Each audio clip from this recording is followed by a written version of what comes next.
وصلی اللہ علی سیدنا مولانا بالقاسم محمد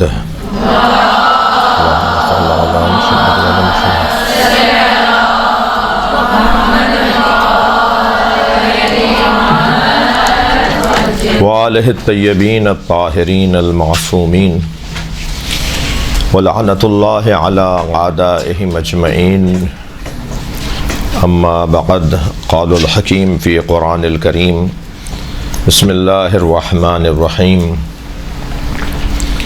ادعو الی سبیل ربک بالحکمۃ والموعظۃ الحسنہ وجادلہم باللتی ہی احسن۔ سب سے پہلے تو اللہ کی بارگاہ میں شکر گزار ہوں، سجدہ ریز ہوں، سپاس گزار ہوں کہ اس نے ذاکرات، مبلغات اور واعظات اور اللہ رسول اہل بیت کا پیغام پہنچانے والی بہنوں سے معاشرے کے ایک اہم طبقے سے، سماج کے ایک بنیادی ستون سے کچھ خطاب کرنے اور بات کرنے کی توفیق عطا فرمائی۔ پھر القائم مدرسہ القائم کے ذمہ داروں کا شکریہ ادا کرتا ہوں کہ انہوں نے موقع فراہم کیا، موضوع اور مناسب ماحول فراہم کیا کہ آپ کے اس اجتماع میں شرکت کر سکوں۔ بہت ہی سیدھی اور سادی اور سچی اور روشن بات کرنے کی کوشش کرتا ہوں اور آج بھی ایسے ہی کروں گا۔ میں نے آپ کے سامنے سورہ مبارکہ النحل کی 125ویں آیت تلاوت کی ہے، جس میں اللہ ارشاد فرما رہا ہے کہ اپنے رب کے رستے کی طرف دعوت دو، دو ہنروں اور دو مہارتوں کے ساتھ۔ پہلی مہارت بالحکمہ، حکمت کے ذریعے سے تمہارے پاس حکمت کی مہارت ہونی چاہیے۔ دوسری والموعظۃ الحسنہ، اور موعظہ حسنہ کے ذریعے سے اچھی نصیحت، اچھا پیغام، اچھی بات، یعنی بات کرنی ہے تو اچھی بات کرنی ہے، بری بات کی تو بات بھی نہیں کرنی، بری بات کے بارے میں بات بھی نہیں بتانی۔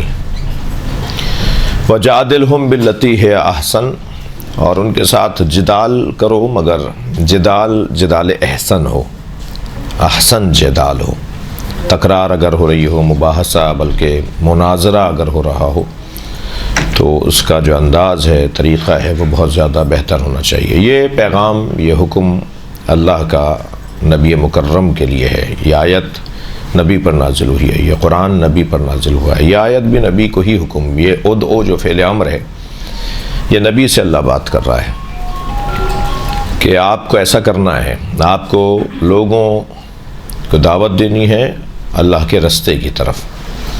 تو ہم ہیں داعی، ہم ہیں واعظ، ہم ہیں مبلغ۔ عاجزی، خاکساری، انکساری، تواضع کا تقاضا تو یہ ہے کہ ہم مبلغ نہیں ہیں، ہم تو بہت معمولی لوگ ہیں، ہمیں کیا آتا ہے، ہمیں کچھ نہیں آتا، ہم کیا بتائیں گے، ہمیں کیا پتہ، ہم تو بس ایسے بیٹھ گئے، ہم تو ایسے بس آ گئے، ہم تو خود مبلغ ہیں، یعنی ہم پہ تبلیغ کی ضرورت ہے، ہم تو خود محتاج نصیحت ہیں۔ یہ ساری باتیں ہمیں ذہن میں رکھنی چاہیے اور ایسا ہی ہمیں سوچنا چاہیے کہ ہم کوئی حیثیت نہیں رکھتے، کوئی مقام نہیں ہے ہمارا، ہمارے پاس کیا ہے، ہم کیا بتائیں گے، ہمیں تو خود نصیحت کی ضرورت ہے۔ اس سوچ کے ساتھ اور اس جذبے کے ساتھ، کیونکہ معاشرے نے، سماج نے، ہمارے شوق نے، ہمارے خاندان نے، ہمارے علاقے نے، ہماری ضرورت نے ہمیں بہرحال لا کر ممبر پہ بٹھا دیا ہے، یہ ایک حقیقت ہے۔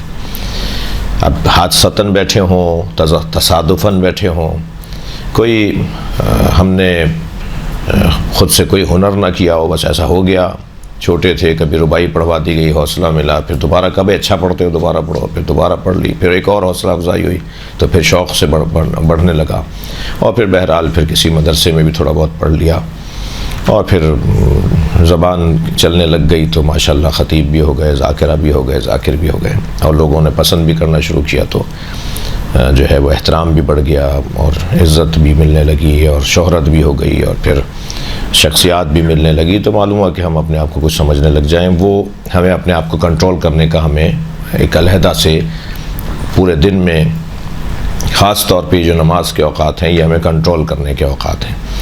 یہ نماز جو ہم پڑھ رہے ہوتے ہیں یہ ہمیں اللہ وائرس سے بچا رہا ہوتا ہے، بیکٹیریا سے، خود پسندی کے، تکبر کے، غرور کا جو بیکٹیریا ہے اس سے اللہ ہمیں بچا رہا ہوتا ہے کہ ہم بار بار دن میں 5 نمازیں پڑھنی ہیں، کم سے کم 3 دفعہ تو وضو کرنا ہی ہے۔ یعنی وضو اگر 5 نمازوں کے لیے نہیں کرنا تو جو 2 نمازیں ملا کے پڑھنا ہے اس کے لیے تو کرنا ہی ہے۔ بہت کم ہوتا ہے کہ ظہر کا وضو مغرب تک ہم لے جائیں، لیکن مجموعی طور پہ ہمیں اللہ ایک سنبھالنے کا اور کنٹرول کرنے کا جو اس نے نظام دیا ہے وہ نمازیں ہیں۔ لیکن یہ ایک حقیقت ہے کہ آپ میں سے ایک بڑی تعداد، میں آپ سب کے بعد سارے ذاکرین، سارے ذاکرات، سارے خطبہ کے آخر میں مجھے آپ رکھیے، مگر ہم خطیب ہیں، ہم سے لوگ مجلس پڑھوانا چاہتے ہیں، ہم سے لوگ مجلس سننا چاہتے ہیں، ہمیں بلایا جا رہا ہوتا ہے، تو ہمارے پاس ہفتے میں 1 دن، مہینے میں 2 دفعہ، محرم میں روزانہ 1 مجلس تو کم سے کم ہے۔ بعض کے پاس زیادہ ہے، دن میں 3 مجلسیں بھی ہیں، محرم میں 5 مجلسیں بھی ہیں، اور آپ خواتین کا تو کام ہم مردوں سے ڈبل ہے، دگنا ہے۔ آپ کے ہاں کام زیادہ ہے، آپ کا کام چونکہ محجبانہ کام ہے، حجابانہ کام ہے، اس لیے وہ ظاہر نہیں ہوتا، شو نہیں ہوتا، اور اسے ہونا بھی نہیں چاہیے۔ یعنی جس حد تک ہونا چاہیے اس حد تک تو ہونا چاہیے، لیکن بعض اوقات آپ کے ہاں سے کچھ چیزیں ظاہر ہو رہی ہیں وہ اتنی بھی نہیں ہونی چاہیے، لیکن بہرحال تقاضا یہی ہے جو لیکن کام آپ کے ہم سے زیادہ ہے، مجالس آپ کے ہمارے ہم سے زیادہ ہیں، مردوں سے زیادہ ہیں، اور جذبہ آپ کے ہم مذہب کا ہم سے زیادہ ہے، دین طلبی اور دین کا شوق اور دین کی جو خواہش ہے، دینداری کی جو خواہش ہے وہ مردوں سے زیادہ خواتین میں ہے۔ یہ ایک حقیقت ہے۔ تعلیم، پڑھنا، پڑھانا، لکھنا، لکھانا، تعلیمی میدان کے اندر بھی جو خواتین کا کردار ہے اور جو ان کا شوق اور ذوق ہے وہ مردوں سے زیادہ ہے، یہ سامنے کی سی بات ہے۔ اسکولوں میں بھی بچیوں کی تعداد زیادہ ہوتی ہے، کالج یونیورسٹیز میں بھی بچیوں کی تعداد، عورتوں کی، لڑکیوں کی تعداد زیادہ ہوتی ہے۔ مدرسے بھی اگرچہ پورے پاکستان میں 70 مدرسے ہیں لڑکیوں کے اور لڑکوں کے 450 مدرسے ہیں، مگر 450 مدرسوں کی تعداد ایک طرف ہے اور 70 کی تعداد ایک طرف، یعنی وہاں 150 طالبات ہوتی ہیں دینی مدارس میں، اور وہاں 20 پہ بھی چل رہا ہے مدرسہ، 15 پہ بھی مدرسے چل رہے ہیں، 15 طالب علم مدرسے کے اندر ہیں اور مدرسہ چل رہا ہے، اور کوئی بچیوں کا مدرسہ پاکستان میں ان 70 مدرسوں میں نہیں ہے جو میرے علم میں ہے کہ جس میں 100، 70، 90، 80 سے زیادہ تعداد کم ہو۔ تو الحمدللہ آپ کے ہاں کام بہت زیادہ ہے۔ پھر آپ کے ہاں کا جو کام ہے وہ کیونکہ اساسی ہے، بنیادی ہے، آپ ایک ساتھ کئی محاذ پہ لڑ رہے ہیں، آپ ایک ساتھ کئی محاذ پہ لڑ رہے ہیں، آپ شوہر کے محاذ پہ لڑ رہے ہیں، آپ بھائیوں کے محاذ پہ لڑ رہے ہیں، آپ والد کے محاذ پہ لڑ رہے ہیں، آپ جو ہے وہ بیٹوں اور اولاد کے محاذ پہ لڑ رہے ہیں، تو آپ کا محاذ بہت زیادہ ہے۔ یعنی آپ ادھر سے رخ بدلتے ہیں، ایک نیا محاذ کھڑا ہوتا ہے، اس کے اوپر آپ کو جہاد کرنا ہے، ابھی آپ 2 قدم آگے چلے، ایک اور نیا محاذ تیار ہوتا ہے، وہاں جہاد کرنا ہے۔ تو آپ کو اپنے والدین کے حوالے سے بھی آپ کا خاص کردار ہے۔ باپ آپ کی بات بیٹے سے زیادہ جلدی مانتا ہے، یعنی بیٹیوں کی بات کو باپ بیٹوں سے زیادہ جلدی مانتے ہیں، یعنی آپ منوانے کا ہنر لے کر آئی ہیں، وہ چاہے ابا سے منوائیں، چاہے شوہر سے منوائیں، چاہے بچوں سے منوائیں، آپ منوانا، سمجھانا، سکھانے کا جو ایک صلاحیت ہے وہ قدرتی لے کر آئی ہیں، آپ کے اندر یہ قدرت ندی ہے۔ تو جب آپ کے پاس مواقع بھی زیادہ ہیں، جب آپ کے پاس صلاحیت بھی زیادہ ہے، جب آپ کے پاس جو ہے وہ قدرتی جذبے بھی زیادہ ہیں، تو پھر آپ کی ذمہ داریاں بھی زیادہ ہیں، آپ کا کام بھی زیادہ ہے۔ تو لہٰذا کیا کریں، میں نہیں کہہ رہا کہ آپ سب ماشاءاللہ جو خاص طور پہ ذاکرات یہاں تشریف فرما ہیں ہماری بہنیں، وہ ممکن ہے کہ بلکہ یقیناً مجھ سے زیادہ بہت سی چیزیں جانتی ہیں، لیکن میں اپنے حصے کی کچھ معلومات آپ کے ساتھ شیئر کرنا چاہ رہا ہوں، اور پھر میں چاہوں گا کہ 15-20 منٹ جہاں تک میں بول سکتا ہوں بولوں، پھر اس کے بعد بلکہ کم کروں اپنے بولنے کو، اور پھر آپ سے کوئی سوالات کا ایک سلسلہ ہونا چاہیے۔ ایک خطیب کو، ایک ذاکر کو، ایک مبلغ کو، ایک مقرر کو کن باتوں کا خیال رکھنا ہوگا؟ میں نے کچھ باتیں یہاں سوچا تھا کہ وائٹ بورڈ پہ لکھ دوں، اگر آپ سمجھتی ہیں کہ میں زبانی بولوں اور آپ لوگ اچھا لگے تو لکھ لیجیے گا۔ سب سے پہلی بات، ایک خطیب کو روان شناس اور نفسیات سے آگاہ اور آشنا ہونا چاہیے۔ اسے نفسیات کا پتہ ہو کہ افسروں کی کیا نفسیات ہیں، زمینداروں کی کیا نفسیات ہیں، مثلا مزدور طبقے کی کیا نفسیات ہیں، مردوں کے کیا نفسیات ہیں، عورتوں کی کیا نفسیات ہیں، اور بچوں کے کیا احساسات اور جذبات ہیں۔ خطیب کا پہلا کام احساس شناسی، نفسیات شناسی، روان شناسی، فارسی میں روان کہتے ہیں ان لفظوں کو، یعنی اس مخاطب کے بارے میں اس کے احساسات اور جذبات سے وہ آگاہ اور آشنا ہو۔ اور کئی پہلوؤں سے یہ بات، یعنی یہ ایک لفظ ہے جس کے اندر آپ سب کوئی نہ کوئی ایک علیحدہ مثال دے سکتے ہیں۔ مثلا گرمی شدید ہو رہی ہے اور آپ نے مضمون فلسفے کا لے کے شروع کر دیا، یہ کبھی بھی مجمع آپ کے ساتھ نہیں چلے گا، آپ کا ناکام خطاب ہوگا، آپ کو ناکام خطیب تصور کیا جائے گا آپ سے، یعنی مجھے، میں اپنے اوپر رکھ کے کہہ رہا ہوں یہ بات کہ اگر میں نے ایسے ماحول میں، موسم میں کہ جو شدید گرمی ہے، جی 48 درجہ حرارت ہے، نواب شاہ میں اور آپ سکھر میں اور سبی میں مجلس پڑھنے گئی ہیں اور آپ نے فلسفیانہ گفتگو شروع کر دی، کامیاب مجلس نہیں ہوگی آپ کو یہ ایک مثال ہے کہ گرمی تھی۔ اسی طرح برعکس سردی ہے، اسی طرح سامنے بچے بیٹھے ہوئے ہیں اور آپ جو ہے نا وہ حضرت مالک اشتر کا خطبہ سنا رہے ہیں، ان کو نہیں ہوگا، یہ کامیاب نہیں ہوگی آپ کی گفتگو۔ تو پہلا عنوان یا پہلا، یہ ایک مثال ہے، اس کے اندر مثالیں 50، ایک عنوان ہے جس میں مثالیں 85 بنیں گی۔ خطیب کو ممبر پہ جا کے بیٹھا ہے، اب دیکھیں میں نے جھوٹ نہیں بولا تھا، لیکن جو میں نے شروع میں چند جملے بولے ہیں، آپ قسم کھا کے بتائیں آپ کو سب کو اچھے لگے یا نہیں؟ یہ ابھی جو میں نے کچھ دیر پہلے باتیں کی ہیں آپ کے لیے، خواتین کے لیے، کہ آپ ایسی ہیں، آپ ایسی ہیں، آپ کی تعریف میں جو باتیں کی ہیں، میں نے جھوٹ نہیں بولا ہے، لیکن آپ کو اچھی لگی ہوں گی۔ تو جب آغاز خطاب کا اور گفتگو کا آپ کے ساتھ میں نے اپنے آپ کے ساتھ آپ کو ملا لیا، آپ کے ذہنوں کو اپنے ساتھ ملا لیا، تو اب میری گفتگو چاہے آخر تک 4 دگہ خراب چلے، مگر آپ کا ایک ذہن بن گیا ہے کہ آدمی اچھا ہے، یہ ہمارے بارے میں اچھا خیال رکھتا ہے۔ تو یہ جو نفسیات شناسی ہے کہ میں نے پھر تکرار کر رہا ہوں کہ میں نے کوئی خوشامد میں یا کوئی دکھاوے کے لیے نہیں کہا، تقاضا یہی ہے کہ جو میں نے کہا ہے وہ سچ کہا ہے۔ لیکن ایک مثال میں نے آپ کو ابھی مجسم ہو گئی ہے مثال، کہ اگر ہم اس انداز سے چل رہے ہوں گے تو سامنے والا ہم سے متفق ہوگا۔ مثلا ہماری شیعہ قوم کی، خاص طور پہ بر صغیر کی شیعہ قوم کی ایک بہت بڑی اچھی کمزوری ہے، اچھی کمزوریاں بھی ہوتی ہیں کیا؟ ہاں، اچھی کمزوریاں، خواتین کے اندر جو کچھ کمزوریاں ہیں وہ مردوں میں عیب ہیں، کچھ مردوں کے عیب ہیں جو خواتین میں حسن ہے، کچھ مردوں کے حسن ہیں جو خواتین میں عیب ہیں، کچھ مثال کے طور پر اللہ کے بارے میں ہم سوچیں گے تو اللہ کا وہ کمال کا تقاضا ہے اور ہمارے اندر وہ چیز ہی نہیں ہے۔ کچھ چیزیں ہم کر سکتے ہیں، ہمارے ہاں ہو سکتی ہیں، کچھ چیزیں جو اللہ کے نہیں ہو سکتی، ٹھیک ہے؟ تو ایسا ہو سکتا ہے کہ کچھ اچھی کمزوریاں ہوں، ہاں ہو سکتا ہے کچھ اچھی کمزوریاں ہوں۔ تو اچھی کمزوریاں ہماری شیعہ قوم کی بالخصوص بر صغیر کے اندر وہ یہ ہے کہ ہم اہل بیت کے فضائل سننا چاہتے ہیں، ہم اہل بیت کی عظمت سننا چاہتے ہیں۔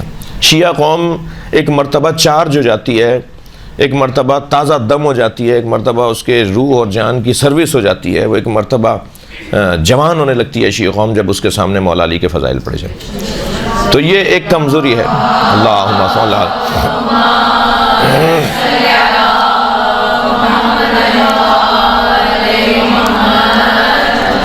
یہ جو ہمارے اندر ہمارے اس علاقے کا ایک مسئلہ ہے۔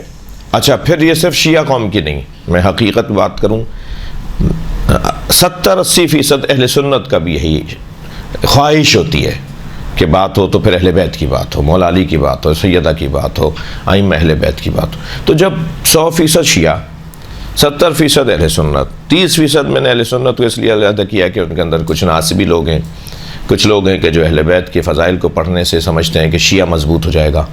فضائل تو بہت ہیں اہل بیت کے، مگر ہم اس لیے نہیں پڑھتے کہ شیعہ مضبوط ہو جاتے ہیں، پھر شیعوں کا نظریہ مضبوط ہو جاتا ہے. تو یہ ان کی غلط بات ہے. تو مگر وہ 20-30% سے زیادہ نہیں ہے. تو غالب اکثریت سنی شیعہ کی اس خطے کے اندر ہم سے اہل بیت کے فضائل سننا چاہتی ہے. تو یہ خود ایک شناسائی ہے کہ ہمارا مجمع کیا چاہتا ہے ہم سے. یہ ہرگز میرا مطلب یہ نہیں ہے کہ مجمع ہم سے اگر غلط چاہتا ہو تو ہم غلط پڑھ دیں کیونکہ مجمع چاہتا ہے. نہیں، مجمع اچھی چیز چاہتا ہے وہ تو پڑھ دیں. جو چیز وہ چاہتا ہے وہ اچھی بھی تو چیزیں چاہتا ہے نا ہم سے، تو ہمیں وہ اچھی چیزیں پڑھ دینی چاہیے. تو سب سے پہلا عنوان نفسیات شناسی ہے، روان شناسی ہے. سامنے والوں کو دیکھ کر ان کے تقاضوں کے مطابق گفتگو کرنا، یہ خطیب کے لیے، ایک ذاکرہ کے لیے، ایک ذاکر کے لیے بہت ضروری ہے. دوسرا عنوان ہے عمومی اسلامی معلومات کا وافر مقدار میں موجود ہونا.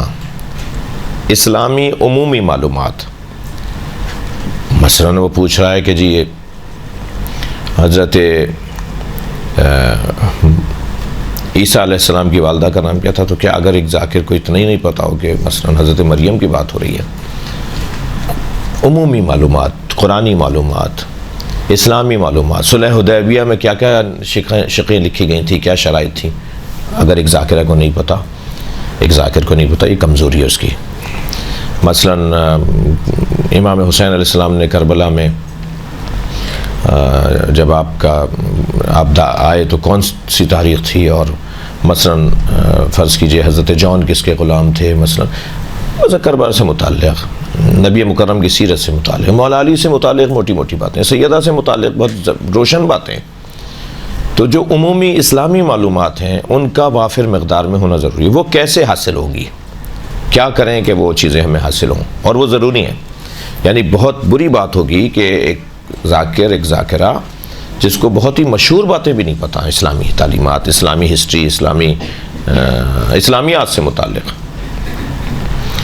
وہ کیسے معلوم ہوں گی. پہلے تو میں آپ کو پہلے کہنا چاہیے تھا، میں آپ کو بعد میں کہہ رہا ہوں. آپ کے ہاں الحمدللہ یہ جذبہ ہے، لیکن میں اور اس کو بہتر اور تائیدی طور پہ عرض کر رہا ہوں کہ لکھنے کا مزاج بنائیں. یعنی ایک وقت آئے کہ آپ اپنے آپ کو کہیں کہ جی میرے پاس 10 ڈائریاں ہیں جو میں نے لکھی ہوئی ہیں، میرے پاس 20 ڈائریاں ہیں جو میں نے لکھی ہوئی ہیں. آپ ڈائریاں لکھنے کی عادت بنائیں، لکھنے کا مزاج بنائیں. لکھنا، یہ جو مثلا آج میں آپ کے حوالے سے آ رہا تھا تو پورا ایک میرے پاس اتنا بڑا پیکٹ تھا، ایک دفعہ میں دکھا چکا ہوں آپ لوگوں کو بہت پہلے.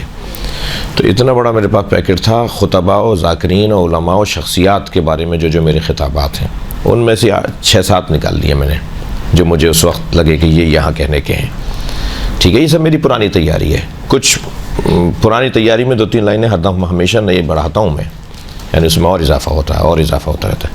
ابھی 5-6 میرے پاس کاغذ ہیں، یہ صرف آپ سے متعلق ہیں، ذاکرین، خطباء سے متعلق جو گفتگو کی جا سکتی ہے. وہ یہ مجھے کوئی بلا مبالغہ کوئی 7 خطاب چاہیے ہوں. 7 گھنٹے کا تو یہی مواد ہے جو میں ابھی اس میں سے یہ نکال کے لایا ہوں. اس طرح کے کوئی 200 پیکٹ چیزیں تھیں.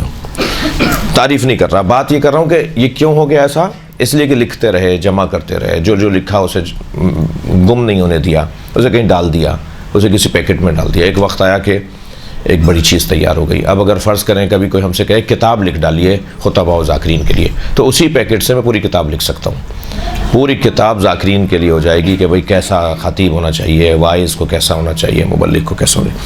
تو لکھنے کا، عمومی معلومات کا، اسلامی علوم عمومی معلومات کا ہونا بہت ضروری ہے. تیسری چیز، ادبیات کا ذوق، شوق اور ادبیات سے آشنا ہونا بہت ضروری ہے. مثلا شعر پڑھنا آتا ہو، شعر کا تلفظ آتا ہو، پتہ ہو کہ یہ میں اب بڑے سجا کے کہا میں آپ کو ایک شعر سناتا ہوں، اور ابھی یہاں میرے ذہن میں شعر آ گیا، معلوم ہے پہلا مصرع کسی اور بحر کا ہے، دوسرا مصرع کسی اور بحر کا ہے، جی انتہائی بگڑا ہوا وزن سے نکلا. اچھا چلیں بحر میں بھی ہیں دونوں مصرے، تو بھی مان لیا جائے کہ ایک مصرع ایک بحر کا، دوسرا مصرع دوسرے بحر کا. اس سے زیادہ مصیبت یہ ہوتی ہے کہ بحر میں ہی نہیں ہوتا. یعنی لگ رہا ہوتا ہے کہ یہ شعر ٹوٹ رہا ہے، وزن ٹوٹ رہا ہے اس کا، مگر وہ شعر کہہ کے نثر کو نظم کہہ کے جو ہے نا نعرہ لگوا دیتے ہیں، اور وہ لوگ بھی 2-4 لوگ کڑ جل کے کہ دیکھو یار یہ ہمیں بھی بے وقوف سمجھ رہے ہیں، ہمیں تو پتہ ہے یہ شعر ہی نہیں ہے جو آپ پڑھ رہے ہیں. بہت بری بات ہے. یعنی ہمیں ادبیات سے ضرب المثل، محاورے. ایک مرتبہ مجمع جو ہے نا جس طرح سے ہوتا ہے نا کہ سونے نہیں دیں گے آپ مجمع کو، آپ بور نہیں ہونے دیں گی مجمع کو. اس میں سے ایک رستہ اس کام کے لیے وہ ضرب الامثال کا استعمال ہے، محاوروں کا استعمال ہے، اشعار کا استعمال ہے. شعر مجمع کو سونے نہیں دیتا، محاورہ مجمع کو سونے نہیں دیتا. ضرب المثل، اس کے لیے میں آپ سے گزارش کروں گا کہ محاوروں پر اور ضرب الامثال پر، اردو کے ضرب الامثال اور محاوروں پر موجود کتابیں بھی اردو ادب کے لوگوں نے لکھی ہوئی ہیں. آپ کو اردو بازار سے یا جہاں جہاں ادبی کتابوں کا اسٹال ہوتا ہے، دکانیں ہوتی ہیں، وہاں سے آپ کو مل جائے گی. یاد کر لیں محاورے. اچھا، ایک دن ہم نے بہت سارے ایسے محاورے یاد کیے ہوئے اور پڑھتے ہیں، بولتے ہیں. ایک دن ایک مضمون ہم نے بنا لیا، ایک تقریری نہیں بن گئی ہم سے. وہ کیسے؟ ہمارے یہاں اردو میں جو محاورے استعمال ہوتے ہیں وہ اسلامی کچھ محاورے، کون کون سے محاورے اسلامی تعلیمات اور قرآنی تعلیمات کے خلاف ہیں.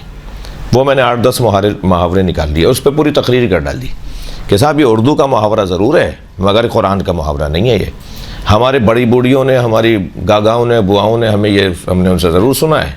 جی ہمارے گھر کی جو عورتوں نے، بیویوں نے، خواتین نے ہم یہ جو بولتی تھیں وہ، مگر یہ قرآن کے خلاف ہے، یہ اسلام کے خلاف ہے. مثلاً دین پہ دنیا بھاری محاورہ ہے نا، دین پہ دنیا بھاری محاورہ ہے نا، یہ اسلامی تعلیمات کے خلاف ہے. دین پہ کون سی چیز بھاری ہوگی بھائی؟ دین پہ دنیا کیوں بھاری ہوگی؟ دین سب پہ غالب ہے، دین کو سب پہ غالب آنا. یہ کہہ رہے ہیں دین پہ دنیا بھاری، مگر ہمارے یہاں بولا جاتا ہے گھروں میں. ٹھیک ہے، تو مثلاً کہا جاتا ہے کچھ تو ہوگا جو اتنی باتیں ہو رہی ہیں. یہ محاورہ ہے ہمارے یہاں، کچھ تو ہوگا جو اتنی باتیں ہو رہی ہیں. جی زبان خلق نقارہ خدا کہیے، زبان خلق کو نقارہ خدا کہیے.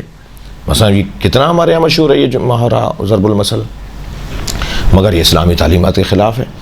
تو اس طرح ممکن ہے جب آپ اس میدان میں بھی آپ نے تو ایک نئی تقریر تیار ہو گئی. کہیں سیمینار میں آپ کو خطاب کے لیے بلایا جا رہا ہے کہ اردو ادب اور اسلامی ادب، مثلا یہ نام رکھ دیجئے سیمینار کا، اردو ادب اور اسلامی ادب. تو آپ وہاں بول سکیں گے اس طرح کے موضوع پہ جب آپ کا اس کی تیاری ہو چکی ہوگی. چوتھا عنوان جس پہ ہم خطیبوں کی تیاری ہونی چاہیے اور وہ ہے تاریخ. تاریخ کو 2 حصوں میں ہم تقسیم کریں گے. تاریخ بے معنی عام تاریخ ہے، عمومی تاریخ ہے، تاریخی باتیں ہیں. اور تاریخ کو جب ہم خاص نگاہوں سے دیکھیں گے، خاص عینک سے دیکھیں گے تو ہم اسے سیرت کہیں گے. تاریخ اور سیرت میں فرق ہے. ہاں، ہمیں سیرت تاریخ سے ہی ملتی ہے، یعنی سیرت کے جتنے بھی پیغام ہمیں ملیں گے، جتنا بھی نکات ملیں گے وہ تاریخ سے ملیں گے. مگر تاریخ ایک عام میدان ہے، ایک بڑا میدان ہے، اس میں سے ایک خاص موضوع ہے سیرت. تو تاریخ کی جب ہم بات کر رہے ہیں تو اس سے ہماری مراد تاریخ عمومی بھی ہے اور خصوصی تاریخ یعنی سیرت بھی ہے. ایک خاص پیغام، ایک خاص روش، ایک خاص طریقہ کار. تاریخ سے آشنائی بہت ضروری ہے. اہل سنت مورخین کی کتابیں ہیں، شیعہ مورخین کی کتابیں ہیں. البتہ شیعہ مورخ کو سمجھ کے جب ہم پڑھتے ہیں تو کچھ نہ کچھ اس میں محسوس ہوتا ہے کہ یہ بھی شاید سنی تھا، اور سنی مورخوں کو جب پڑھتے ہیں تو کبھی کبھی لگتا ہے یہ بھی شیعہ تھا. تو تاریخ ہوتی ہے. مورخ نہ سنی ہو کر لکھتا ہے نہ شیعہ ہو کے لکھتا ہے. کبھی وہ خاندانی طور پہ تو شیعہ ہوتا ہے مگر وہ کچھ باتیں ایسی لکھتا ہے جو تاریخ کا تقاضا تھا کہ وہ لکھے، اس کی فقہ اور اس کے مسلک کا تقاضا نہیں تھا کہ وہ لکھے، لیکن کیونکہ تاریخ ہے تو تاریخ کی تیاری ہماری ہونی چاہیے. وقت کی وجہ سے میں بہت مختصر بات کر رہا ہوں. اور اس کے بعد کا جو نقطہ ہے وہ ہے حالات. اور ایک مرتبہ ہم نے پہلی مثال دی تھی مجمع کی شناسائی، مجمع کی نفسیات. ایک مرتبہ حالات اور ماحول شناسی ہے. کن حالات میں حالات ہوئے ہیں، مثال کے طور پر شہادتوں کے، زیادتیوں کے، ظلم کے اور مشکلات کے اور پریشانیوں کے، اور ہم اس ماحول کے اندر گفتگو جو کر رہے ہیں تو وہ اس سے مناسبت نہیں رکھتا. یا مثال کے طور پہ کوئی قومی بحران ہے، ہم اس پہ کوئی بات ہی نہیں کر رہے، ہمارا کوئی موضوع ہی اس طرح کا کبھی نہیں ہوتا جس قومی بحران میں کوئی ہلکا پھلکا ہمارے مجمع ہم سے سنے، کوئی اشارہ سنے. تو شناخت زمان جس کو میں نقطہ جس کو کہہ رہا ہوں وہ ہے شناخت زمان. زمانے کی شناسائی خطیب کو ہونی چاہیے. زمانہ کون سا ہے، حالات کیا ہیں، ماحول کیا چل رہا ہے اس وقت. ٹھیک ہے، اگر اس ماحول کے مطابق نہیں بولتے تو کم سے کم اس ماحول کے خلاف بھی تو نہیں بولیں. تو کیا ہوگا کہ آپ کا جو مخاطب ہوگا وہ آپ کے ساتھ زیادہ چل نہیں پائے گا. شناخت زمانے اور ماحول کی شناسائی. اس کے بعد ہے منبع شناسی، یعنی آپ سے کوئی کہے یہ بات آپ نے کہاں سے کی ہے تو یہ نہیں بولیں کہ شہنشاہ حسین نقوی نے پڑھی ہے، یہ نہیں بولیں کہ غربی صاحب نے پڑھی ہے. احترام ہے میرے علاوہ سارے بڑوں کا، سب بزرگوں کا میں احترام کرتا ہوں. یہ نہیں کہیں کہ نقن صاحب نے پڑھا ہے، یہ نہیں کہیں کہ مثال کے طور پر رشید ترابی صاحب نے پڑھا ہے. نہیں، آپ نے سنا چاہے کسی خطیب سے ہو، کسی سینئر خطیب سے ہو، معتبر خطیب سے ہو جو میں نے نام لیے، میرے علاوہ یہ سارے بڑے ہیں، مگر آپ تلاش کریں کہ انہوں نے کہاں سے پڑھا ہے. یہ انہوں نے تو اپنے جیب سے اپنے پاس سے بنائی تو نہیں نا بات، یہ تو ایک بات ہے. انہوں نے کہاں سے پڑھی ہے یہ بات؟ ایک روایت پڑھ رہے ہیں بھائی، ایک حدیث پڑھ رہے ہیں، آیت پڑھ رہے ہیں، یہ حدیث کی عربی پڑھ رہے ہیں، تو میں اس عربی کو یاد تو کر لوں لیکن میں اس کو ڈھونڈوں نہیں کہ کس کس کتاب میں ہے. بہت ساری ایسی مثالیں ہیں کہ ہم نے اپنے پہلے والے خطیبوں سے بہت ساری باتیں سنی ہیں، مگر اسی پر رک جانا اور منبع شناسی نہ کرنا، یہ کہاں سے انہوں نے پڑھا ہے، کتاب کون سی ہے، یہ کمزوری ہوگی ایک خطیب کی. اگر وہ ہم سے پوچھے کوئی کہ بھئی کہاں سے پڑھی ہے یہ بات، آپ نے کہاں سے پڑھی ہے، کوئی نہ بھی پوچھے تو ابھی ہماری تیاری ہونی چاہیے. تو میں کہوں مجھے کتاب سے پڑھی ہے. بھئی کون سی کتاب ہے؟ تو ہمارے ہی تقریروں کا مجموعہ ہے، اس میں لکھی ہوئی، وہ کتابوں نے دکھا دی. یہ کون سا منبع ہے؟ ہماری ہی تقریروں میں سے کوئی کتاب چھاپ دیا اور پھر ہم نے کہہ رہے ہیں کہ اس کتاب میں لکھی ہوئی ہے. تو بھائی اس کتاب کا حوالہ تھوڑی دیا جائے گا. آپ نے کہاں سے پڑھا ہے، آپ نے کس کو دیکھا ہے، کس نے کس کتاب میں دیکھا ہے. تو منبع شناسی، حوالوں کی تلاش ہمیں ہونی چاہیے. ہمارے پاس جہاں تک ممکن ہے اس کے اوپر ہمیں توجہ دینے کی ضرورت ہے. گفتگو جو ہم کر رہے ہوتے ہیں نا، اس کی ایک نشست میں آپ 3 خطیبوں سے تقریر کروائیے، پھر آپ رائے دیجئے کہ کس کی سب سے اچھی تھی، کس کی بری تھی اور کس کی زیادہ بری تھی تقریر. تو کیا کسوٹی ہے، یعنی مجھے اگر جج بنا کے بٹھا دیا جائے خطیبوں کے لیے، ذاکرہ کے لیے کہ جی آپ 4 خطیبوں کو سنیے اور پھر آپ نمبر دیجئے کس کی اچھی تھی، کس کی بری تھی، کس کی اور بری تھی، کس کی بہت بری تھی، تو کیا میرے پاس کسوٹی بنے گی؟ کیسے میں بس وہی کسوٹی جو میں کسی اور کو سن کر طے کر رہا ہوں وہی میرے لیے بھی ہے، وہی کسوٹی وہی پیمانہ میرے لیے بھی ہے. مثلا وہ کیسے؟ جو بہترین تقریر ہے وہ ہے 1 2 3 4 5 6 7 8. کتنا اچھا لگا آپ کو یہ تقریر؟ جو بری تقریر ہے وہ ہے 2 4 1 3 8 9 10 15. جو اور بھی بری ہے وہ کون سی ہے؟ 2 3 15 31 47 70 5 3 2. کیسا لگا آپ کو؟ میری بات واضح ہے؟ یعنی پہلی والی گفتگو جو تھی، چاہے وہ 10 منٹ کی تقریر تھی، وہ تھی 1 2 3 4 5 6 7 8 9، سیدھی سادی سچی واضح روشن ترتیب کے ساتھ منظم گفتگو. تو وہ تقریر آپ کی سب سے اچھی تقریر ہوگی. اور جس تقریب میں ایک کشکول سا ہو، کشکول دیکھا ہے آپ لوگوں نے، وہ جو فقیروں کے ہاتھ میں پہلے ہوتا تھا، اس کے اندر وہ دال بھی ڈال دیتے تھے، اس میں گوشت بھی ڈال دیتے تھے، اس میں روٹی بھی اور دودھ ملتا تھا وہ بھی ڈال دیتے، شربت ملتا تھا وہ بھی ڈال دیتے تھے، ساری چیزیں ڈال کے پھر ہاتھ سے اس کو گھوٹتے تھے اور وہ کھاتے تھے. وہ کشکول کا کھانا ہوتا. تو جن کی تقریریں اس ٹائپ کی ہوتی ہیں کہ سمجھ میں نہیں آ رہا بھائی کیا چاہتے ہو، کہاں لے جانا چاہتے ہو بات کو، ان کی تقریریں بری تقریریں شمار ہوں گی. اور جس کی تقریر الجھا رہی ہو مجمع کو کہ یا اللہ یہ کب ختم کرے، کب اس کی گفتگو ختم ہوگی، یعنی مجمع اکتا رہا. اور کیوں اکتاتا ہے مجمع خدا خاصا پاگل تو نہیں ہے، معاذ اللہ پاگل تو نہیں ہے. مجمع تو زیادہ ہم سے زیادہ ہماری بات کو سمجھ رہا ہوتا ہے. یعنی ہمیں تو اچھا ہم نے یہ کہہ دیا کیا، ہم تو کبھی کبھی یہ بھی بولتے ہیں اچھا ہم نے کہا ہے کہ یہ، وہ کہتے ہیں آپ نے کہا تھا. تو ہم مجمع تو ہم سے زیادہ ہمیں سمجھ رہا ہوتا ہے. یعنی ہمیں خود اندازہ نہیں ہوتا کہ ہم یہ کہہ گئے، اسے پتہ ہوتا ہے کہ ہم نے کیا کہا، پھر کیا کہا، پھر کیا کہا. آپ نے وہ 3 مہینے پہلے ہمارے علاقے میں ایک مجلس پڑھی تھی، اس میں بھی یہ بات کی تھی، آج بھی دوبارہ کر دی آپ نے. مجمع کو اتنا یاد رہتا ہے، ہمیں یاد نہیں رہتا کہ ہم نے 3 مہینے پہلے وہاں کیا بات کی تھی. تو مجمع اگر اکتا رہا ہے، بے نظمی کا شکار ہے تقریر ہماری، اور تقریر بول رہی ہوتی ہے کہ ان کو بس آ کے بیٹھ گئے ہیں، یہ کوئی تیاری کر کے نہیں آئے، انہیں کہا گیا ہے بس آ کے بیٹھ گئے، جو منہ میں آ رہا بولے چلے جا رہے ہیں، اچھی اچھی باتیں بھی بول رہے ہیں، مگر وہ تقریر اچھی تقریر نہیں ہے۔ میں آپ سے گزارش کروں گا، اپنی بہنوں کی رشتے سے آپ سے بات کروں گا کہ اپنے آپ کو ضائع نہیں کریں بغیر تیاری کے بیٹھ کر، بغیر تیاری کے ممبر پر نہ بیٹھیں، ٹھیک ہے؟ قبول ہی نہیں کریں اگر وقت نہیں ہے آپ کے پاس تیاری کرنے کا، آپ کیا نہیں پڑھ سکتی مجلس، لیکن مجلس لے لی اور تیاری نہیں ہے اور آپ آمادگی کے ساتھ نہیں بیٹھے ہیں، آپ اپنے آپ کو قتل کروا رہی ہیں، آپ اپنے آپ کو ذبح کروا رہی ہیں۔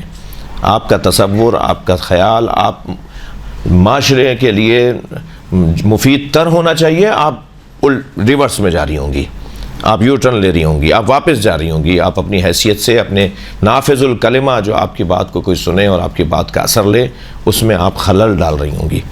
لہٰذا منبع شناسی، اور اس کے بعد میں نے کہا کہ خطابت کا جو معیار ہو اس کو بہتر بنانے کے لیے کیا کریں؟ مرتب گفتگو، منظم گفتگو۔ تھک تو نہیں رہے میری باتوں سے؟ نہیں۔ تو اس کے بعد آ جائیے، اس کے بعد جو اہم نقطے کی طرف، شاید یہ ساری باتیں کسی کو بھی آگے پیچھے کر سکتی ہیں آپ کے، یہ پہلے نمبر پہ یا دوسرے نمبر پہ، آپ آگے پیچھے آپ کو اختیار ہے۔ اس کے بعد والا نقطہ ہے اعتماد بنفس۔ اپنے آپ کو کمزور نہ سمجھنا، اپنے آپ کو جاہل نہ سمجھنا، اپنے آپ کو ناتوان نہ سمجھنا، سامنے والے کا روب اپنے اوپر نہ لینا، سامنے والے کا اثر اپنے اوپر، یہ ہے مشکل، ہو نہیں سکتا ایسا، ہمیشہ نہیں ہو سکتا ایسا، کہیں نہ کہیں آیت اللہ خامنائی کے بھی ہاتھ کانپیں گے جب سامنے امام زمانہ بیٹھے ہوں گے، ٹھیک ہے؟ اللہم صلی علی محمد و آل محمد۔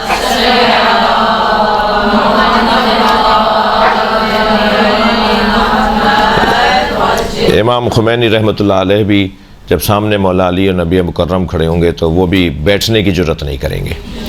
تو یہ تو نہیں ہو سکتا کہ ہم کہیں بھی کسی کا کوئی روب نہیں لیں گے، کوئی اثر نہیں لیں گے، کوئی ہم سے بھی کوئی بڑا ہے، ہمارے بڑے کا بھی کوئی بڑا ہے، اس کے کا بھی بڑا ہے، اور پھر جب بات آ رہی ہے نبی مکرم اور مولا علی کی تو مولا علی اور نبی مکرم بھی کانپیں گے جب سامنے اللہ ہو۔ تو اور وہ ایسا ہوتا تھا جب نماز کے لیے کھڑے ہوتے تھے، جب وضو کر رہے ہوتے تھے تو ایسی کیفیت ان کی ہوتی تھی۔ تو ایسا مطلقاً تو میں نہیں کہہ رہا کہ نہیں ہوگا کہ آپ کسی کا روب نہیں لیں، کسی کا اثر نہیں لیں، کسی سے مثلاً، لیکن عمومی طور پہ، مجموعی طور پر اگر آپ کا بڑا بھی بیٹھا ہے، آپ کا سینئر استاد بھی بیٹھا ہے اور آپ سے کہا جائے کہ تقریر کریں تو آپ ان کا احترام ضرور کریں، ان کا روب اپنے اوپر لیں، مگر اپنی بات مکمل کرنے کا آپ کے اوپر آپ میں اعتماد ہونا چاہیے، مجھ میں مکمل اعتماد ہونا چاہیے۔ میرا بڑا ضرور ہے، میرا استاد ہے، میرا مرشد ہے، مگر میرا معلم ہے، میرا مربی ہے، مگر میں بات صحیح کر رہا ہوں، میں اپنے مربی کو سنانا چاہ رہا ہوں، اسے دعا چاہتا ہوں۔ تو اعتماد بالنفس جو ہے، اپنے آپ کو جس کو کہہ لیجئے کہ اپنے اوپر بھروسہ کرنے جو کیفیت ہے، اس کے لیے پھر 3 چیزوں کی طرف توجہ ضروری ہے، اور بلکہ 4 میں نے لکھے میں نقطے۔ سب سے پہلا اعتماد نفس آئے گا کیسے؟ وہ اس طرح سے آئے گا کہ آپ اپنے آپ کو عالم نہ سمجھیں مگر جاہل بھی نہ سمجھیں۔ آپ کہیں کہ عالم صرف اللہ ہے، عالم اہل بیت ہے، مگر اس مضمون میں جس میں بات کرنے جا رہا ہوں اس میں جاہل نہیں ہوں۔ وہ جو فارمولہ امام محمد باقر علیہ السلام نے دیا ہے،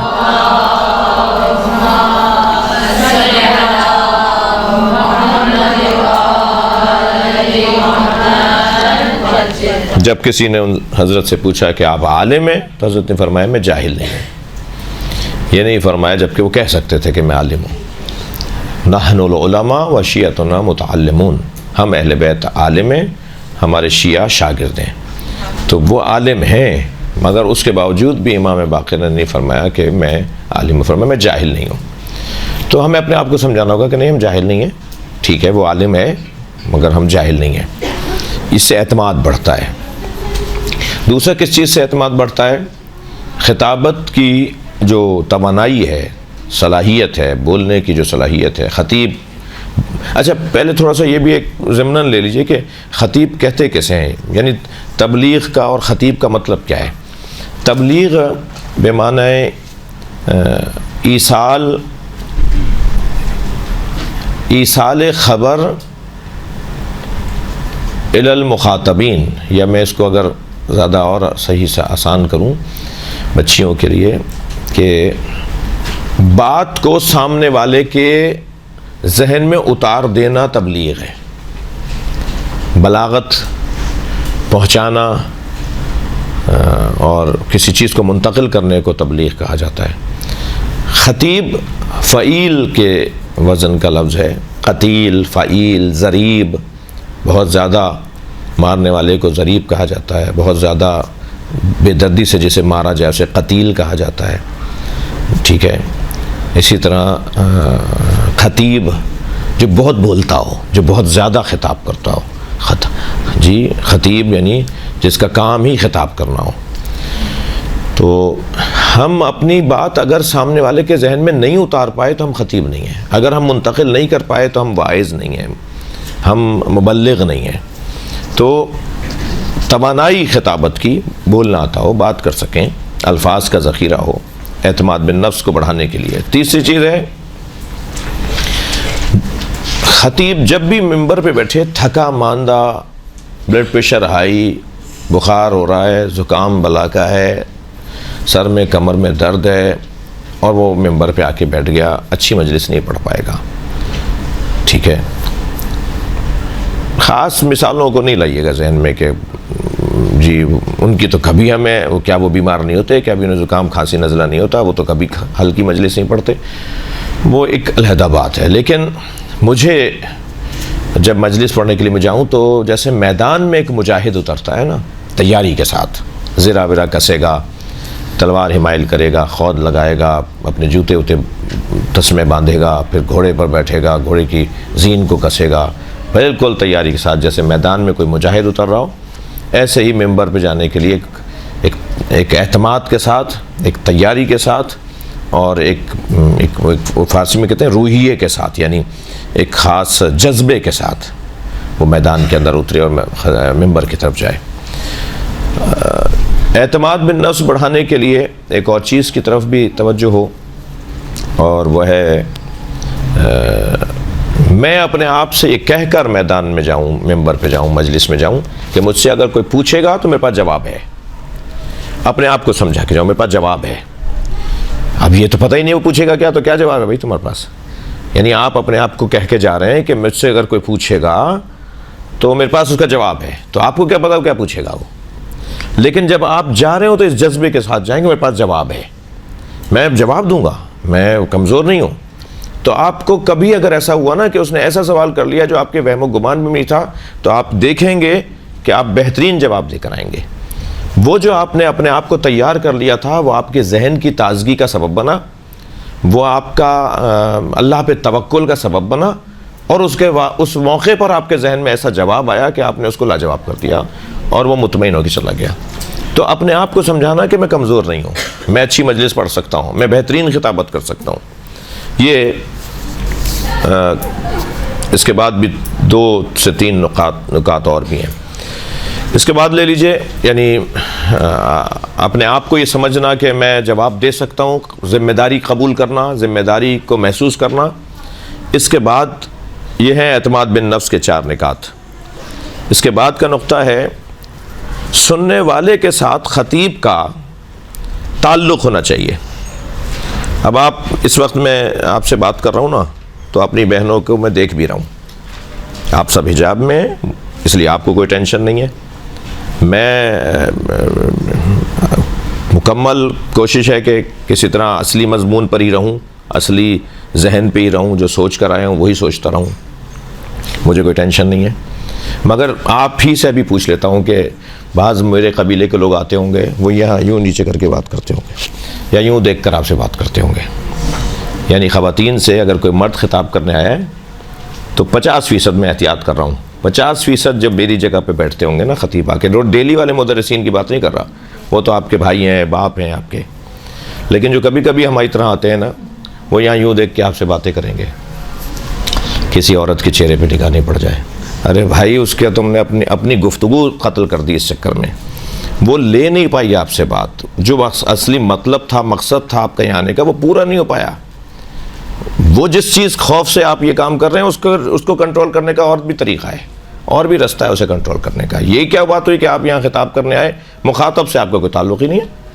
بھائی اس سے بہتر تو کیسٹ چلا دیتے ان کی ریکارڈنگ یہاں لگا دیتے, کوئی ویڈیو دکھا دیتے ان کی کہ انہوں نے کہیں بیٹھ کے خطاب کیا ہے, وہ آپ کو سنا دیا جاتا.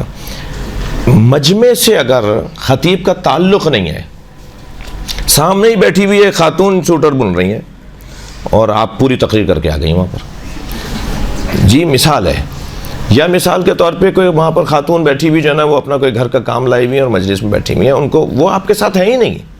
وہ تو وہاں تبرکاً آئی ہیں, خاندانی مجلس تھی جی, سالانہ مجلس تھی, وہ آئی تھی, بیٹھ کے چلی گئی. آپ کا میرا کوئی تعلق نہیں ہے سامنے والے سے, جس سے میں بات کرنے آ رہا ہوں اس کا میرا کوئی تعلق نہیں ہے.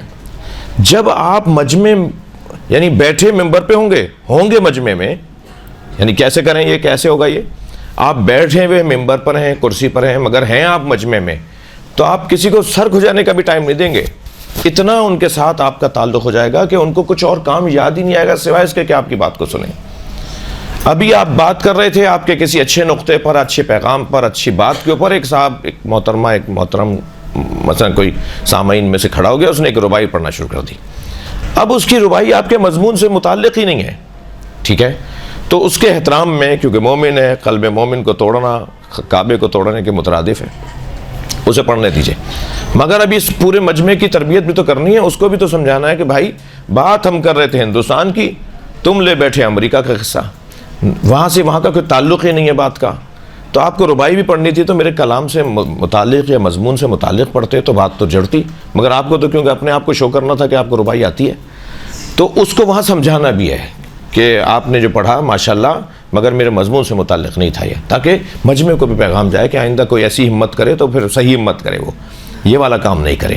یا مثلاً ویڈیو بن رہی ہے اور ریکارڈ بنایا جا رہا ہے اور دوسری جگہ پہنچایا جائے گا, مثلاً مومنین سنیں گے کسی اور ملک اور شہر میں, اور بعد میں یوٹیوب پہ ڈلے گا تو لوگ سرچ کر کے سنیں گے, اور ایک صاحب کھڑے ہو گئے اور تبرعی شعر پڑھ دیا. ارے بھائی اہل سنت کا خیال کرو, آپ کی مجلس میں بھی آئے بیٹھے ہیں, ریکارڈ آپ بیان کر کے آپ وہ شعر جو ان کی دل آزاری کا سبب ہے, وہ بات جو ان کے لیے قابل قبول نہیں ہے, قابل برداشت نہیں ہے, آپ وہ کیا بات کیوں کر رہے ہیں ایسی جگہ پر؟ اور اگر کرنی بھی ہے, اچھا آپ غدیر پڑھ رہے ہیں تو کیا آپ مولا علی کی ولایت اور مولا علی کی افضلیت اور اولویت کو نہیں پڑھ رہے؟ آپ اگر جناب زہرا کے مصائب پڑھ رہے ہیں تو کیا آپ مصائب ڈھانے والوں کا ذکر نہیں کر رہے ہیں؟ ضروری ہے کہ ان کا نام لیں گے تو ذکر ہوگا؟ ضروری ہے کہ ہم کوئی کھل کے بول دیں تو پھر ذکر ہوگا؟ نہیں, آپ کسی ایک ایسے موضوع کو آپ نے انتخاب کیا جس سے کچھ 4 موضوع خود بخود کلیئر ہوتے جا رہے ہیں. تو ہمیں سامنے والے کا, مخاطب کا, سامعین کا اپنے ساتھ تعلق ہونا, خطیب کا مجمع کے ساتھ تعلق ہونا, اس کو اپنے ساتھ لے کے چلنا ہوگا. ورنہ ایک کیسٹ چل رہی ہوگی جس کو تو بہرحال اپنے وقت پہ پورا ہونا ہے, اور سامنے والا جو ہے وہ تبرکاً بیٹھا ہوگا, اس سے کوئی غرض نہیں ہے کہ یہ محترمہ کیا پڑھ رہی ہیں, یہ محترم کیا پڑھ رہے ہیں. اس کے بعد جہاں آپ تقریر کرنے گئے, اس جگہ کا ماحول, وہاں کی روشنی, وہاں کی حرارت, وہاں کی ہوا, وہاں کی نشست, وہاں کا ماحول مناسب اور صحیح ہونا چاہیے, ورنہ آپ کی مجلس ذبح ہو جائے گی. بانی تو سال میں ایک مجلس پڑھتا ہے, آپ تو سال میں 400 مجلسیں پڑھتے ہیں, ٹھیک ہے.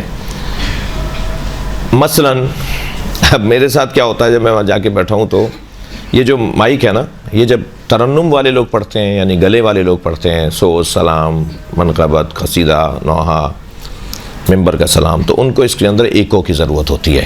وہ آواز جو گونج رہی ہوتی ہے, وہ جو آواز باز گشت لے کر آتی ہے, آواز کو پلٹا کے لاتی ہے, انہیں اس کی ضرورت ہوتی ہے. مگر نثری خطابت میں اس ایکو کی ضرورت ہی نہیں ہے. اب کیا ہوا, وہ سر میں درد ہو رہا ہے مجمع کے اس ایکو سسٹم سے, اور ہمیں خیال ہی نہیں ہے کہ ہم اس کو ایک صرف ٹوکیں گے اسے, وہ جب لیے بیٹھا ہے اتنا بڑی مشین سی, اسے صرف ہم اشارہ کر کے کہیں گے بھائی اس کا فلیٹ کر دو, اس کو فلیٹ کر دو, اس کو ایکو ختم کرو اس کا. یا اپنے بندے کو کہیں گے بھائی ہمیں نہیں کہنے دینا, تم جا کے اس کا ایکو ختم کروانا.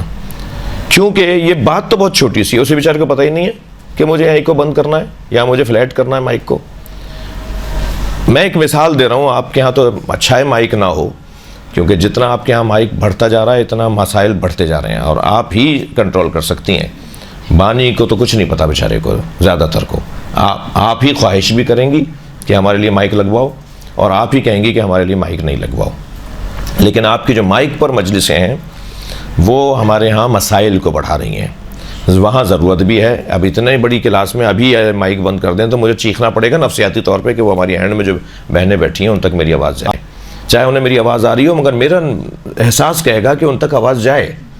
اور اس چکر میں چیخوں گا. میں 3 مجلس سے پڑھ سکتا تھا, ایک ہی مجلس میں گلا بٹھا لیا میں نے. اس لیے مجھے مائک کی ضرورت تو ہے, مگر اس کا بھی کوئی حد ہے یا نہیں. معلوم ہوا کہ جی مجلس ہو رہی ہے گھر کے اندر, گھر میں اسپیکر لگ سکتا تھا, انہیں تو گلی میں لگایا ہوا ہے. انہیں تو نیچے جو مرد بیٹھے ہیں ان کو سنانے کے لیے لگایا ہوا ہے. میری مرحومہ اہلیہ بھی اور میری ابھی جو اہلیہ ہیں ان کی کزن ہیں, دونوں ذاکرہ ہیں, دونوں مدرسے کی پڑھی ہوئی ہیں. وہ تو عالمہ تھیں, وہ پہلے والی تو بہت زیادہ فاضل خاتون تھیں, تو حافظہ قرآن بھی تھیں, مؤلفہ مصنفہ بھی تھیں. تو سختی سے وہ کہتی تھیں کہ جی مردوں کی تک ہماری آواز نہیں جائے, کیسے کنٹرول کریں گے اس کو. تو وہ تو نہیں جی, وہ ہمارے تو گھر کے مرد آئیں گے وہ بھی تو سنیں گے. وہ سنیں گے تو وہ کسی مردوں کی مجلس سن لیں, جا کے کسی مرد کی سن لیں, میری مجلس کیوں سنیں گے وہ. تو اس پہ کنٹرول اس وقت کراچی کا ایک اہم مسئلہ ہے جس کی طرف میں نے ضمناً بات آ گئی ہے. میرا ارادہ نہیں تھا آپ کا مزاج خراب کرنے کا کہ آپ سوچیں کہ مولانا نے تو ہمارے خلاف بول دی بات, لیکن آپ کنٹرول کر سکتی ہیں. آپ ذاکرات, آپ کہہ دیں کہ ہمیں مائک چاہیے, مگر ہال سے باہر کوئی اپنے کسی کزن سے, کسی رشتہ دار سے جو آپ کے ساتھ مجلس میں گئی ہو, اسے کہیں ذرا دیکھ کے بھی آ جاؤ. ہاں دیکھ کر آؤ کہ بھائی کہیں باہر تو مائک نہیں لگایا ہوا ہے, انہوں نے اسپیکر نہیں لگایا ہوا ہے. اسے کنٹرول کریں, اس سے فساد بڑھ رہا ہے. اور خاص طور پہ دینی مدارس سے پڑھی ہوئی ہماری جو بہنیں ہیں آپ لوگ, اور جن سے ہمیں توقع ہے, ان سے تو ہم کہہ سکتے ہیں نا, اور جو خود ہم سے زیادہ بڑی علامہ ہیں ان سے ہم کیا کہیں گے, ان سے تو ہم کچھ نہیں کہہ پائیں گے. اور ڈر لگتا ہے ان سے کہ کہیں ہم ہی کافر نہ قرار دے دیا جائے. تو ماحول کو آپ کو کیسے سنبھالنا ہے, روشنی مناسب ہونی چاہیے. اب کیا ہوتا ہے, یہ جو سامنے آپ بیٹھی ہوئی ہیں مجلس پڑھنے, انہوں نے آپ کے 3 ذرا کے فاصلے پہ, 3 گز کے فاصلے پہ وہ لگا دیا, کیا ہے, کیمرہ, یہ ویڈیو کیمرہ. اس میں سے روشنی نکل رہی ہے آپ کی آنکھ میں. اب آپ کی آنکھیں بھی چند رہا رہی ہیں, اور سامنے آپ کو اس کے پیچھے بیٹھی ہوئی بہن بھی نظر نہیں آ رہی, ٹھیک ہے جی, اور آپ کو دور بیٹھی ہوئی اور آپ جب یہاں سے پڑھ کے جائیں گے تو آپ کو کوئی 10 منٹ تک تو آپ کی آنکھوں میں درد رہے گا, کیونکہ نور روشنی. بھائی یہ بند کروا دو, اپنی مجلس کیوں قتل کر رہے ہو. یہ اس کو بیچارے کو پتہ ہی نہیں ہے کہ یہاں نہیں لگانا تھا, سائیڈ میں لگانا تھا. یہی جو کیمرہ تھا اسے سائیڈ میں لگانا تھا, اس نے سامنے لگا دیا. میری آنکھیں بھی خراب کر رہا ہے, مجھے مجمع بھی نہیں دیکھ پا رہا. اس کو کہیں یہاں سے ہٹو بھائی, ہمیں تو ریکارڈ بنانا ہے. ریکارڈ جو حاضری کی نیاز ہے بھائی, جو آئے گا اس کے لیے پڑھ رہا ہوں میں مجلس. یہ کیا ریکارڈ بنانا ہے کہ وہ جو 3 مہینے, یہ جو مثال کینیڈا میں بیٹھی ہیں ہماری خالہ اماں, ان کو سنانی ہے مجلس, جو ابھی دادی اماں آئی بیٹھی ہیں انہیں تو سننے دو. تو یہ آپ کے ہاتھ میں, آپ نہیں چاہیں گی تو نہیں ہوگا, آپ چاہیں گی تو ہو جائے گا. ماحول کو آپ کو بہتر کرنا ہے. میں ایک جگہ مجلس پڑھ رہا, گرمی شدید تھا بھی کوئی شاید نواب شاہ اور شاید سبی اور لاڑکانہ کا علاقہ تھا, اس وقت یاد نہیں آ رہا, کچھ اسی ٹائپ کی طرف کا تھا. وہ ایک بڑے بڑے پنکھے آئے نا, وہ جو بہت تیز ہوا پھینکتے ہیں جی, اس میں ایک پمپ لگا ہوا ہوتا ہے, بڑا پر ہوتا ہے, وہ بہت تیز ہوا اس میں سے آ رہی ہوتی ہے. بڑے اجتماعات کے اندر وہ استعمال ہوتا ہے. اتنا شعور نہیں تھا وہ انتظامات کرنے والوں کو, سیٹنگ ڈالنے والوں کو, انہوں نے قناعت کے ساتھ جوڑ کے اسے لگا دیا. اب قناعت اس میں گھس رہی, ٹھیک ہے, ہوا بالکل نہیں آ رہی سامنے والوں کو, اور وہ میں منظر دیکھ رہا, کسی کو نہیں دکھا. میں جب ممبر پہ جا کے بیٹھا تو وہ منظر مجھے نظر آ رہا. اب میرا تو سارا دماغ اس میں لگا ہوا کہ کب اس میں قناعت گھسے گی, اور کب پھڑ پھڑ پھڑ کے پہ آواز آئے گی, اور کب جو ہے وہ لوگ ڈریں گے کہ دھماکہ ہو گیا. تو مجلس تو میری ذبح ہوگی نا, یہ تو میں آیا ہوں اتنی اس سے. تو پھر میں نے وہیں مائک پہ کہا کہ بھائی خدا کے واسطے اس سے ذرا قناعت سے 2 میٹر آگے کر دو تاکہ لوگوں کو بھی ہوا آئے. اور پھر ایسا ہی ہوا, جیسے انہوں نے سے آگے کی, پھر جو لوگوں کو ہوا لگی, کیونکہ ہوا تو وہ آئی نہیں رہی تھی نا, قناعت روک رہی تھی ہوا, قناعت اس میں گھس گئی, جب چپک گئی ہوا نے کھینچ کے اسے چپکا دیا. یہ ماحول آپ کو خود بنانا ہوگا اپنی مجلس کا, ٹھیک ہے, اور دیکھنا ہوگا کہ کس طرح کا ماحول ہے. اس کو اگر آپ توجہ دیں گی تو آپ کی کامیاب مجلس ہو جائے گی, ورنہ آپ اس کے اوپر اس پہ قربان ہو جائیں گے. وہ جو کچھ ماحول وہاں چل رہا ہوگا, روشنی مناسب نہیں ہے, مائک صحیح نہیں ہے, ہوا نہیں ہے, جو کرسی ہے, اچھا ممبر, اب یہ جو گھومنے والی کرسی ہے یہ مجلس کی کرسی نہیں ہے، یہ تو آفس کی کرسی ہے، کیونکہ جو آفس میں بیٹھا ہوا بندہ، یا کلاس کی کرسی بھی کہہ لیجئے، کیونکہ مجھے دیکھ بھی رہے ہیں نیچے بیٹھے ہوئے سب، کہیں گے ہمارے عیب نکال رہے تھے، مدرسہ القائم میں آئے کہنے کرسی یہ نہیں، بھائی مولانا کو آئندہ دوسری کرسی دینا، نہیں میری مراد ہرگز ہی نہیں، لیکن ممبر کا جو خطابت کی اور ذاکری کی جو نشست ہے وہ اس کا ایک علیحدہ معیار ہے، ٹھیک ہے، وہ یہ گھومنے والی کرسی نہیں ہوگی۔ وہ مثال کے طور پر مجمع اب آپ کا ہے، بہت دور تک آپ کو بٹھا دیا اس سائز کی کرسی میں، اب وہ اینڈ والے اچک اچک کے دیکھ رہے ہیں، ٹھیک ہے، اور یا آپ کبھی کبھی اونچے ہو رہے ہیں کہ کسی طرح ان تک میرے شیرہ پہنچ جائے، میری یہ کرسی صحیح نہیں ہے، نشست صحیح نہیں ہے۔ اچھا بعض اوقات کرسی اونچی ہے، اس کا پایا اتنا اونچا ہے کہ آپ پیر لٹکائیں گے تو 10 منٹ بعد پیر سن ہونا شروع ہو جائے گے، ٹھیک ہے، آپ کے پیروں کے نیچے اللہ کا نظام دیکھیں، ہاتھ ہمارے لٹکے ہوئے ہوتے ہیں تو سن نہیں ہوتے، پیر لٹک جائے تو سن ہو جاتے ہیں، کیا اللہ کا بنایا وہ نظام ہے؟ ہاتھ بھی تو لٹکے ہوئے ہیں، یہ سن کیوں نہیں ہو رہے؟ ہم مسلسل لٹکے ہوئے ہوتے ہیں، لیکن پیر لٹکیں گے تو سن ہو جائیں گے۔ اب آپ کرسی پہ بیٹھے ہیں، پیر لٹکے ہوئے ہیں، بقول کسی کے پیر ہوا میں ہیں، اور آپ کے پیر سن ہو رہے ہیں، ادھر آپ کو تقریر کرنی ہے، آپ کی جو خطابت ہے، تقریر ہے، وہ ضائع ہو جائے گی۔ نشست کا کوئی تکلف نہیں کریں، کوئی یہ نہیں کہ صاحب لوگ کہیں گے نخرے کر رہے ہیں، بولنے دینے کہ ہاں بھائی نخرے کر رہے ہیں، مگر اپنی نشست، اپنے ممبر، اب سارا مجمع بہت بیٹھا ہوا ہے، ہمیں جس جگہ بٹھایا جا رہا ہے وہ تختہ ہے پورا، کمزور لوگ جو ہیں مجھ جیسے لوگ وہ تو پہلو ہی بدلتے رہیں گے کیونکہ نیچے گدی نہیں ہے، ٹھیک ہے، ایک نشست تو اچھی ہو۔ تو یہ ساری باتوں کا خیال خطیب کو خود کرنا ہوگا، اگر آپ خود ان باتوں کا خیال نہیں کریں گے تو آپ کی مجلس اچھی نہیں ہوگی۔ آخری اور اہم ترین بات، ان ساری باتوں میں اساسی بات، ساری باتوں پر حاکم بات، ساری باتوں کی اصلی بات وہ یہ کہ ہمارے کام میں اخلاص ہونا چاہیے، ہمارا کام للہ ہی ہونا چاہیے، خلوص سے اللہ کی خاطر مجلس پڑھ رہے ہوں۔ کوئی اگر لفافہ، گفٹ، ہدیہ کچھ دے رہا ہے تو ہم اس کے لیے نہیں گئے تھے، اس نے دے دیا، ہم اس کے لیے دعا کریں گے، دیا ہے، ائمہ نے دیا، ذاکرین نے لیا تو ہم لے بھی لیں گے، لیکن ہم اس لیے نہیں آئے تھے، ہمارے ذہن میں یہ نہیں تھا کہ ہمیں کوئی لفافہ ملے گا۔